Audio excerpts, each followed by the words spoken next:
Hey, what is up? Welcome to this episode of the Entrepreneur to Entrepreneur podcast. As always, I'm your host, Brian Lofermento. In today's episode, we are focusing on growth, and we're doing it with someone who has incredible experience both at the corporate level as well as a solopreneur level. This is someone who inherently understands growth when it comes to sales and marketing. Why? Because he puts people at the center of his mission. So let me tell you about today's guest. His name is Michael Heyman, with over 13 plus years in sales and leadership, $40 million in technology and services sold, 25 direct hires, 50 plus sellers managed, 7 plus managers led. Michael's mission is centered around helping founders and business leaders realize their vision of growing a profitable company. Michael serves as the head of growth for a company called GovForce, which is a company that has been successful in acquiring seed money. They're growing really quickly. Michael's the head of growth. So we're going to get so many insights into what it takes to make a business grow today. He also has his own sales consultancy, MRH Strategies, which we're going to talk about in today's episode as well, where he helps early and mid-stage companies put the right sales structure in place to achieve repeatable and predictable growth. 2 words that we don't often use when we view our own growth. So Michael's going to tell us how to get there repeatably, predictably. That's such an important part of growth. I'm not going to say anything else. Let's dive straight into my interview with Michael Heyman.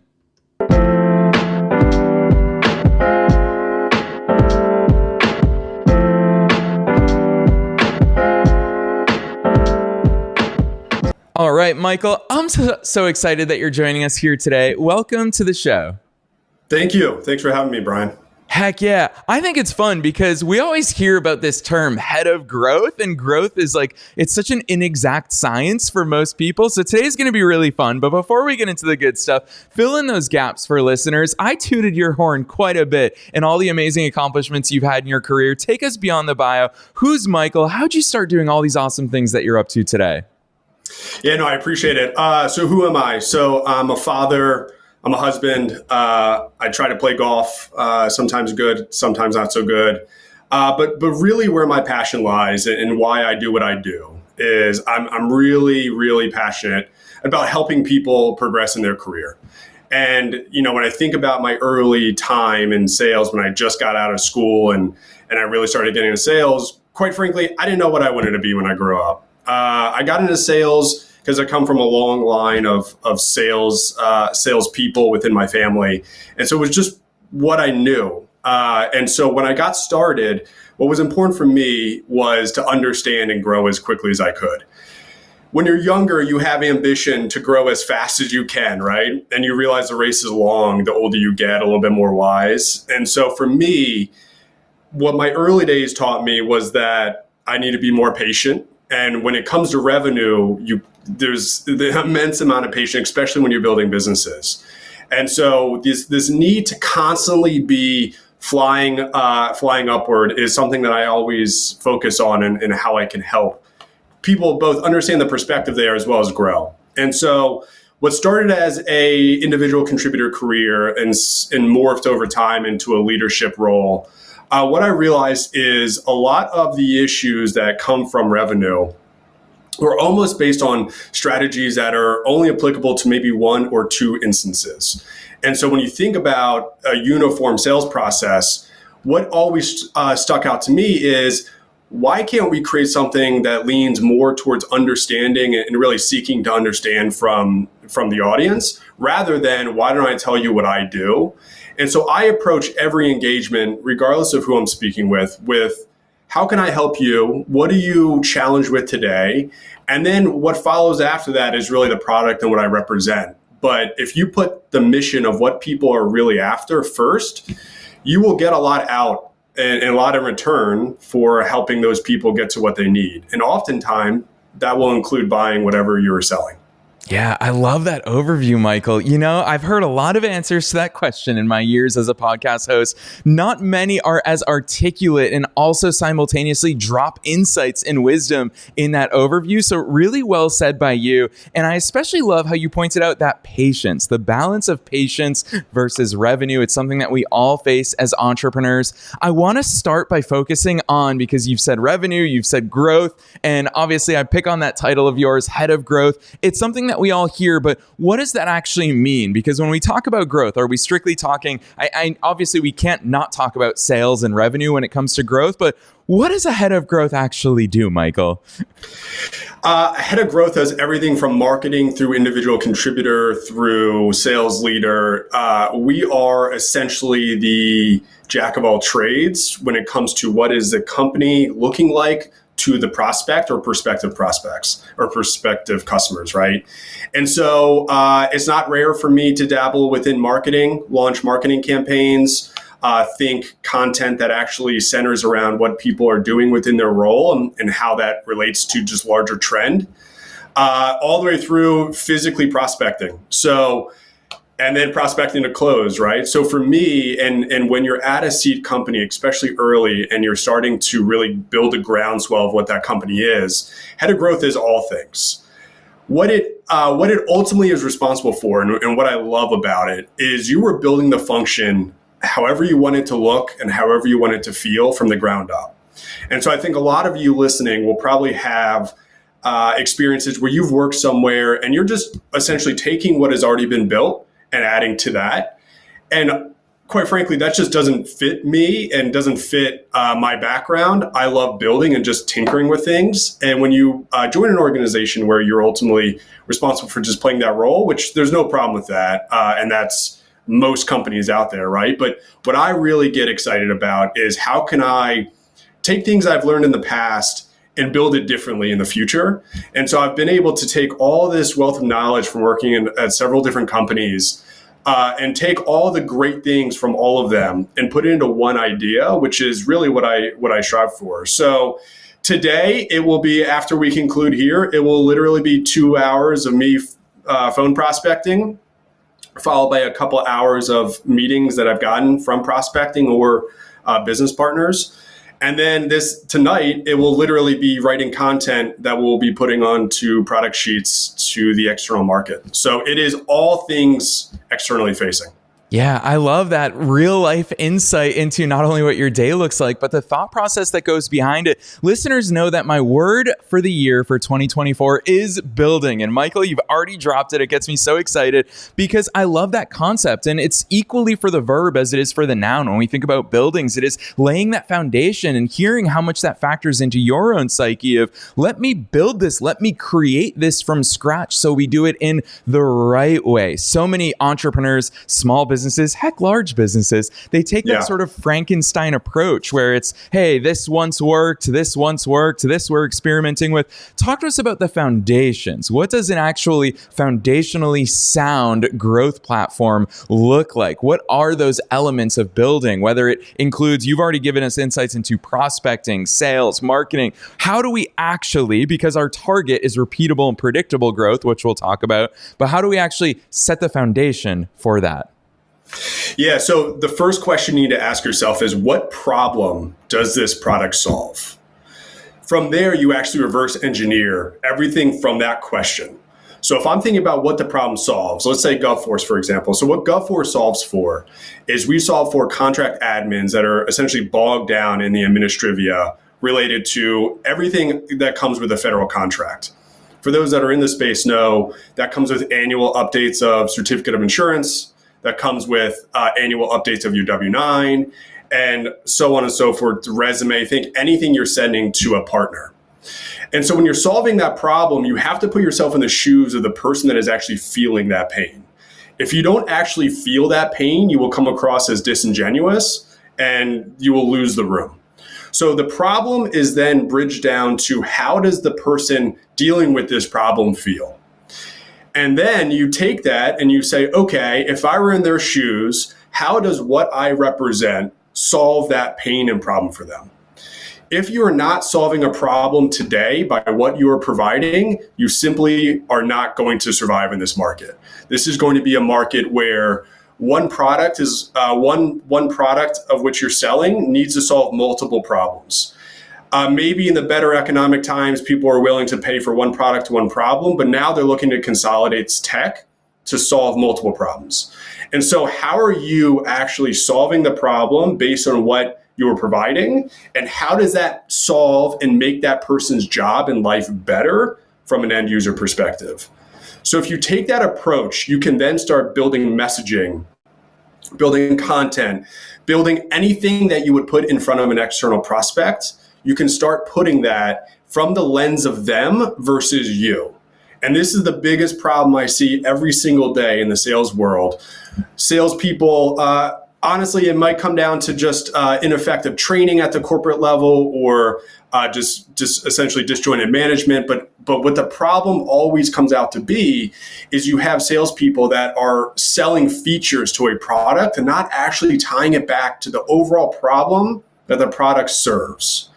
And so if you're able to actually bridge problem to solution, not problem to feature, because that will be thin and you will be priced out. The lowest price vendor will win that deal. But if you're actually able to say, let me take this problem and build the entire messaging strategy around that, you're putting yourself in the position of not the vendor, but the buyer. And so once you do that, everything just flows from there. So that's the foundation.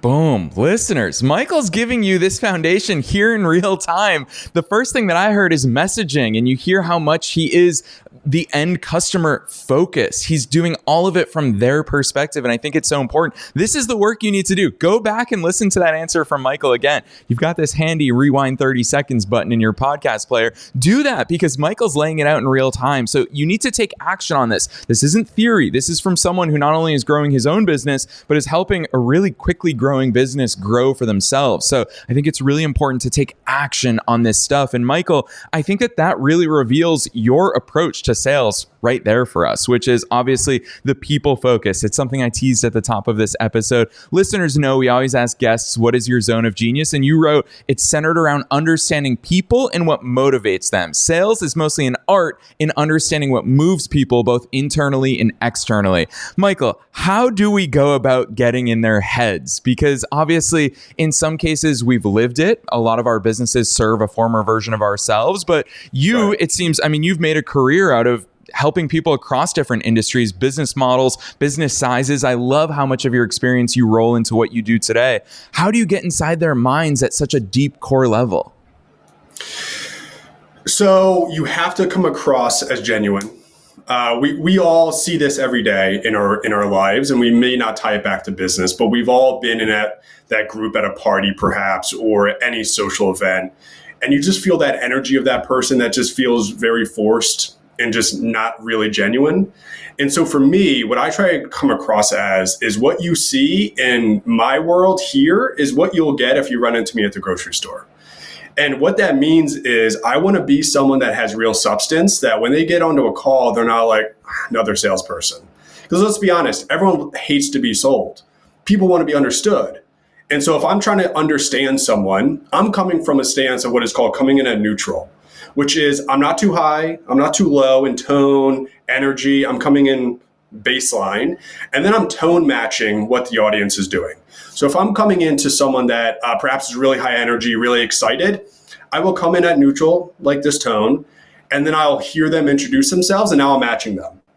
Because people like people who are like us, or like themselves, right? And so I want to mirror what they do so that they understand, wow, Michael not only understands me because he's matching me, but I think he might have something here because this feels familiar to me. It's that feeling of being familiar to someone that will allow them to open up. And in sales, you cannot solve a problem if the recipient is not willing to open up about what that problem is. And the only way you get there is if you can come in and they can open up to you. So number one, come in at neutral. Number two, match their energy. And then number three is genuinely seek to understand. This doesn't sound like, you have a notepad down and you're saying, oh, so what is your biggest problem today? No. It's literally having a fluid conversation as if you've known this person forever. So it's, so Brian, help me understand. You've been doing this podcast for years now. I'm curious, what is that challenge that you typically see from folks? That question, just that idea of getting across to someone that they feel not like that question is self-serving to me, but genuinely seeking to understand where you are challenged, you will naturally open up on that question versus me saying, hey, Brian, what problems are you facing today? You're going to be like, relative to what? I have a ton of problems. What are you thinking? Not to cast aspersions, right? But the idea is you have to be genuine and real. And if you are, people will tell you what they're dealing with. Yeah, and I'm going to add to that, Michael, because one thing I noticed, obviously you and I talked off air before we hit record here today, and the one thing that I noticed is it's your grocery store analogy. That's going to be one thing that sticks with me from today's episode is just on a human level, it's just about that connection. I mean, whether you and I connected about Northern Virginia, which is where my brother lives as well, or even in your intro after we hit record is you talk about being a dad, you talk about being a husband, you talk about playing golf. These are the things that are relatable. So to other human beings who all have these types of things in common, it establishes that common ground. So I really love the fact that you took us there, and I think it's important sales advice. Let's talk, actually. I wasn't going to ask you this, but now that you've brought it up, I realize how different your approach probably is, especially from the newer entrepreneurs that do feel so robotic, that are leaning on formulaic approaches to sales. Everyone wants to know that question. Is there a sales script? Are there certain questions I should ask? Michael, I'm going to let you take this away and dispel all this stuff for listeners here today. Yeah, so anyone that's worked with me will roll their eyes watching this, but it starts with open-ended questions. So if you ask anything with do, have, is, anything that follows those words from a question standpoint is a yes or no. So the second I ask that, I'm going to get nope. And then I'm stuck, right? What am I going to do from there? So in terms of just being fluid, it's starting with things like help me understand, to what extent, out of curiosity. It, number one, comes across as being genuine, but number two, it actually sets up a fluid conversation. And I'm big on what is called layering questions, right? So I will take that question, and based on that answer, I will then ask a second level question that gets me deeper to the end goal. So maybe my goal is to understand who they're using for contract management today. So I will start that by saying, help me understand from an internal perspective, what tool are you using for contract management? They'll typically say something like, I'm using company X, and that's where we've been using for the past couple of years. And I'll say, oh, that's interesting. On a scale of 1 to 10, 1 being I hate it, 10 being I love it, where would you rate that product? Yeah, Michael, it's an 8. Oh, interesting. What makes it an 8 and not a 10? I'm just naturally leading them to tell me what their challenges are. And as luck would have it, those challenges are exactly what we solve for. So then I would say the third level question of that, I can actually close end that and say, sounds like if you were to have everything you have today with the value of having X, Y, and Z that you don't have today, you would be better equipped to execute on Y, which is your value prop. Yep, that's right, Michael. So that is how you have to think about asking questions. It's not instinctive, and it's not how anyone in real life talks, really. So it's tough to train your brain to get there. But the more you do that, the more people will just start opening up. And it's not necessarily opening up at the detriment of themselves. It's opening up on things that maybe they just haven't spoken about that they're challenged with. And so if you take that idea with anyone, anything you sell, anything you represent from a business perspective, if you come in with that baseline idea, you will get so much more information versus just asking yes, no's. And when I think about that relative to business, it's the same idea. Every business owner is struggling with something. They might not be honest with you about what they're struggling with, but everyone has struggles. And more than that, everyone is looking for some sort of magic bullet.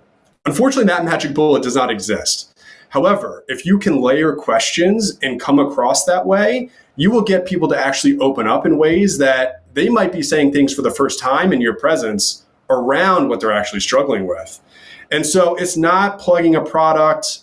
It's not selling a feature. It's simply trying to help someone be better at what they do every day. And that's my why, right? That's what I get out of bed for. And that's ultimately why I started MRH Strategies and what I'm helping achieve at GovForce, which is how can we help people that are struggling with something every day add value as well as solve a problem that they don't have today? That's my why.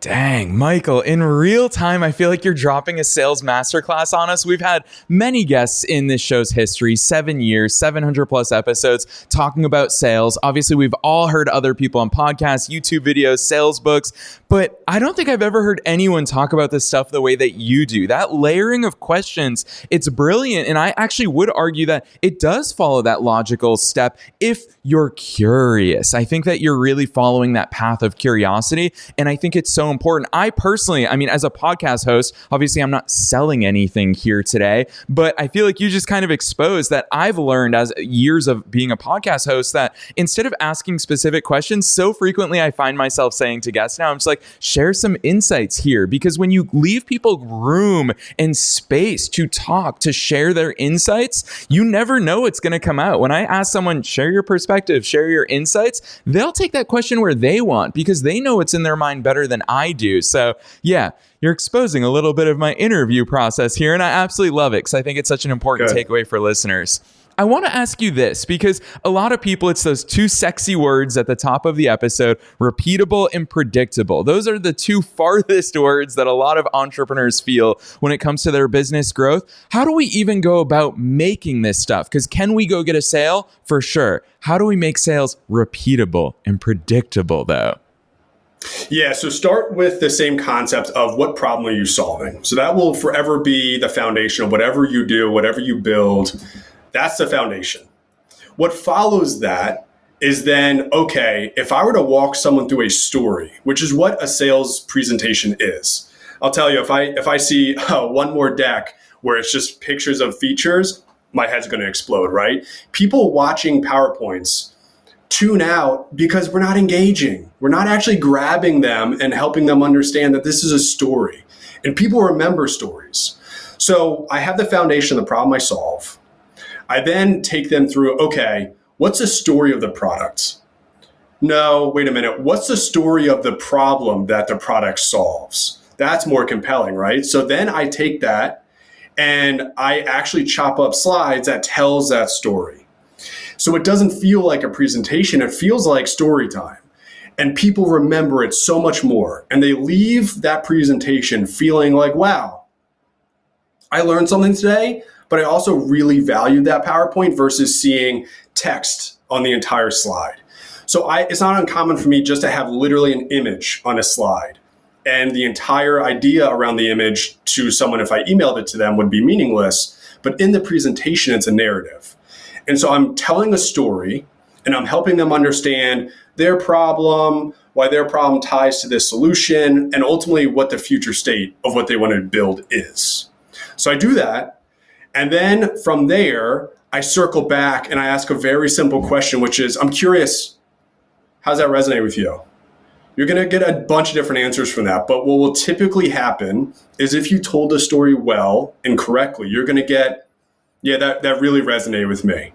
Now, circle back to my layered questions. I can say, interesting, help me understand what resonated with you the most. Now you see I'm coming full circle. I'm layering again, right? So everything starts from the foundation of value all the way through storytelling, their current state, maybe their desired state, and ultimately the solution, circling back on the problem that it can ultimately solve and what their feeling about it is. And then that will typically follow a number of different sales steps. If you have a piece of software that you're selling, typically that's following a demo. After the demo, you would typically get into a proposal. So I have very predefined sales motions that no matter who you are, what company you're operating within, you're going to be following the same steps as the last person. That allows you to build a really strong narrative as to what you're building and what you're saying that can be repeatable. Stories are repeatable, right? Maybe telephone, you mess it up a couple times, but that's okay. The evolution of a story is in real time. So for me, I tie a story back to what can I actually remember that I think the audience will remember. And if you take enough people through that, you start building a process without you even knowing it. And you get into a flow. And of course, there'll be prospects, some different than others, that will take you off that flow, or maybe no real reason to go through the story because they already know about you. But you generally have a repeatable process from the first time I talk to you through the time you sign the contract. And that is only done through deliberate building of those sales stages. Yeah, I'm so glad that you brought that up, because this is one of those sales secrets that I for sure didn't realize in my early 20s when I had my marketing agency when I was living in Boston is, Michael, confession here on the air, I used to think you had to go for the close in the moment. And it's because of all those movies we see, you know, Wolf of Wall Street, always be closing. Yeah. We hear the Grant Cardones of the world where you have to be closing the sale. Talk to us about those sales steps, because a lot of people, I think this is the antidote to all that stress that we put on ourselves, to all that awkwardness that people feel when it comes to trying to close a sale. You already revealed one such sales step that I embraced, and it really worked for me, was the proposal, where I was like, hey, this meeting isn't about me selling to you. This meeting is about me figuring out your needs. I will put together a solution and a proposal that I think will get you to where you want to be. That took so much of that closing pressure off of me. Talk to us more broadly about these sales steps, because you also use the word process. And I would argue that most entrepreneurs, this is where they drop the balls. They don't have that process, Michael. Yeah. So an idea is only as good as the process. So if I have a really good idea, but I have a process that's lacking, the idea is never going to take flight. And so when I think about the question really around process and how we're going to ultimately execute on a process, it's, first of all, understanding why you have a process. What is it creating, and what is it prohibiting? It creates a fluid structure that allows you to maximize repeatability. It might feel uniform at times, but to your point around always be closing, I roll my eyes at that, because the idea of hard-nosed sales has gotten us, I believe, further back in time.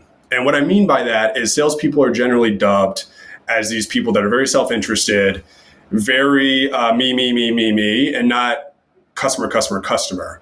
And that comes from an inherent why for me, right? Which is, why do I want to close a sale for them? Is it because I want to make money? If so, that's a selfish endeavor, and they're going to see right through it. If it is, however, because I actually want them to succeed, they won't view you as disingenuous, right? They'll view you as someone that truly is seeking to understand.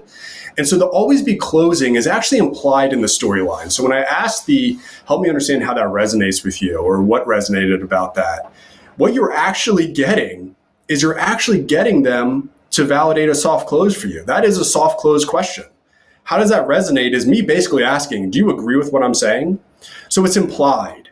The idea that I have to explicitly ask them for their business, depending on the stage, is just immaterial to me. I can pick up on nonverbals. I can pick up on body language that signals to me where they are, especially eye movement, right? There's this concept around how someone looks, where they look after you ask them a question is literally what type of learner they are. So if you look up after you ask a question, you see me do that a lot. I'm a visual learner. So I look up every time I'm thinking or I'm about to ask a question, because I'm actually trying to visualize what that looks like. If I'm looking down, that means I'm kinesthetic. That means I need to feel the product. I need to feel the thing. So if you're selling software, this person's definitely going to want a demo. And if I look to the right or the left, that means I'm auditory. That means I will resonate more with how you explain something to me versus how you show it to me or how I just interact with the demo per se. So I get to all of this to essentially say, you don't necessarily need to hard close unless you're at a proposal, right? So I will typically have a stage where you get entrance criteria. This is typically something like pre-qualified, maybe marketing nurture. This is someone that either has been a hand raiser saying, yes, I would like to learn more, or that you cold prospected that's interested in understanding what you do. Following that, you have a formal discovery call, which is essentially help me understand what you do and how that ties back to how I can solve that problem. If you're aligned in that step, you would then proceed, if you're selling software, to demo. Demo is what we all know. It's where either the seller or the sales engineer will be on the call and actually walk through the product with them. Following that step is proposal. And depending on the size of the deal, depending on the scale, you could have a million micro steps in between these formal steps, a million one-off calls, a million, sorry, I'm catching you out of the blue, do you have 5 minutes kind of thing. But then following proposal, I'm waiting for a yes or a no. And so the hard close here is the only place I would recommend a hard close, because to me, the rest is picking up and reading nonverbals. So I will ask at the end of proposal, I'm curious, what would prevent you from choosing this solution? I'm now asking explicitly. And then from there, there's a whole world of the sale that folks don't even talk about. Getting the yes is simply the beginning of every other process that starts. Every sales company now will typically have a legal review of the MSA or order form. That will be followed typically, if you're selling software, by a security review of some sort. Typically these 150 question spreadsheets about the security of your technology. We haven't even talked about budget, by the way. Where's budget coming from? Where are we ultimately securing the signature from, and whose budget is it coming from? Was this planned or unplanned? If it's unplanned, you have a whole background to do on who's getting the budget from where, what are they sacrificing from that? So it's really understanding how organizations plan financially. And then following that is signature. But we haven't even started onboarding, right? So depending on what you're selling, the process is so long. And that is why to have regimented steps in a formal process is the only way you can be repeatable. Otherwise, you're running hundreds of bespoke processes that just don't scale. Man, oh man. Michael, I think you just did two things for listeners here today. One, I think you really discouraged them by showing them how much we're lacking in all of our businesses. But two, and most importantly, you paved the clearest path of all at how we can fix that, because these are all very actionable considerations, from you dropping the exact types of questions that we can ask with real life examples to all the different steps that we should consider. And I think so much of it shows why a lot of businesses never achieve that elusive, predictable, repeatable growth. These are the secrets right here. And I would argue, I knew that we would run out of time here today. I'd argue that you could probably have a 100-hour episode here with us today with all of your sales and growth experience, and probably continue to blow our minds every single minute. So with that said, obviously we talked about your role of head of growth, but Michael, I want to make sure we carve out a few minutes here to talk about your own business, because I love that Not only do you have all of these skills and experiences and insights, but you are also committed to bringing those to businesses to help them implement all of this stuff. So talk to us about MRH Strategies. Yeah, so it's an idea born out of what I always wanted to do. Tell this message that I just told you and your audience, but tell to anyone that is looking to develop that in their own company. It could be as small as just an outbound messaging strategy. Listen, we're not getting great outbound results. Really looking to refine that. All the way through, listen, I have a sales team, literally no structure. Everyone's sort of doing their own thing. There's no measure of success in terms of what works and what doesn't. So it really depends on where the company is. But what I typically find are pre-revenue companies, or companies that are typically Series B or sooner, are generally lacking structure because they have really good ideas. But to the point, the question you asked earlier, they've lacked in building a consistent structure that actually enables that idea to truly take flight. And so what I'm really passionate about is helping companies that are in that position ultimately solve problems through that structure. And so again, it could be something as small as outbound all the way through an entire sales build for them.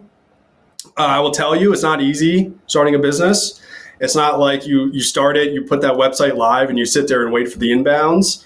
It is literally phone prospecting, getting Crunchbase subscription, and literally cold calling CEOs to understand what they're challenged with and how I could add value. So, there's no magic bullet there. It's a ton of work.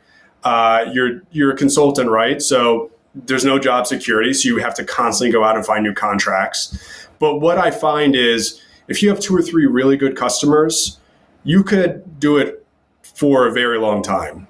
I chose to actually put it on pause and go work with GovForce because I believe that is the future of where the FedCon space is moving. And I think it solves a real problem to someone that hasn't necessarily had a lot of solutions presented to them in that way.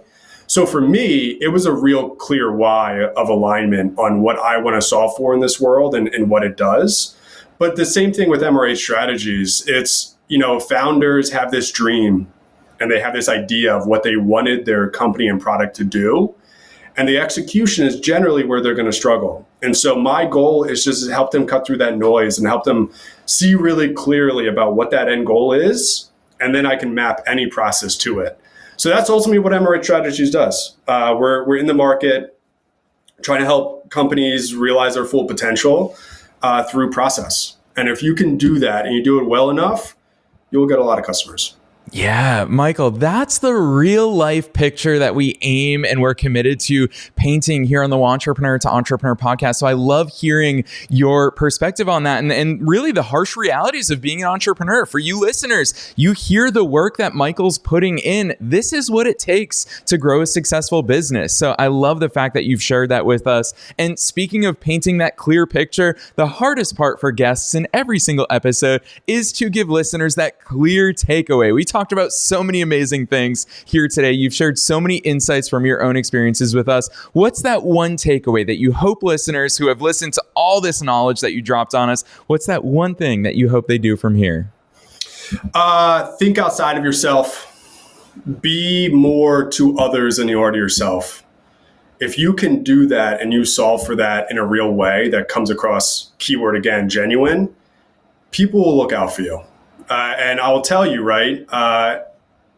It's interesting how many people from my past, maybe one of my first jobs, end up you seeing again. And so the impression and how you make people feel, they will remember forever.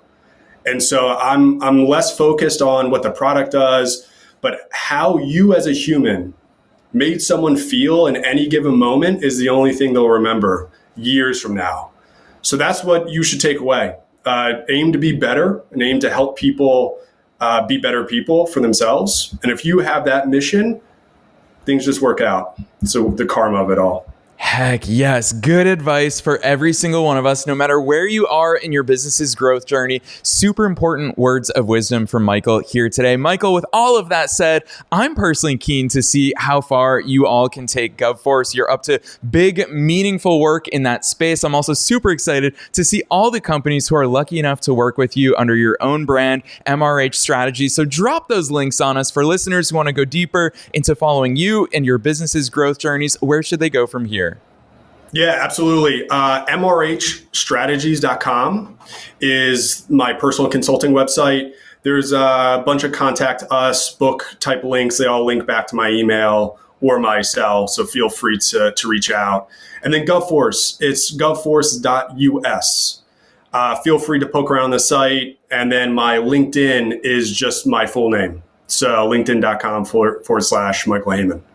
Listeners, you already know the drill. We're making it as easy as possible to find those links wherever it is that you're tuning in. Scroll right on down and you'll find those links. You can click right through to Michael's business website, which is mrhstrategies.com, as well as the GovForce website we're linking to, including Michael's personal LinkedIn as well. If you want to connect with him, say thank you for coming on the show. Most people are too shy to do it, so be one of the few that actually is brave and courageous enough to reach out, expand your network, and network with incredible business minds like Michael. So Michael, on behalf of myself and all the listeners around the world, thanks so much for coming on the show today.